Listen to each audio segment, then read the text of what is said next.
Hello guys, good afternoon. So for this video po ay gagawa naman tayo ng kalukuhan. So ipaprank natin si Mahal na kunyari merong nag big T dito sa sa bahay. Tapos nandun sila sa ginugupitan niya yung kapatid ko.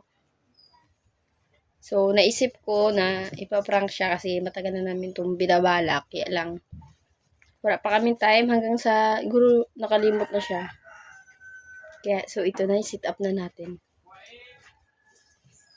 Ito, kunyari, ibibitay ko doon. Tapos tatawagin ko siya doon sa sa likod ng bahay namin.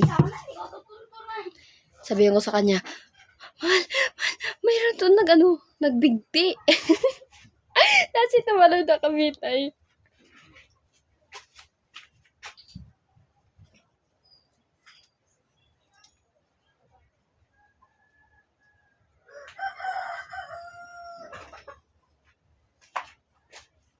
So, ayan na. Tara, puntahan na natin siya.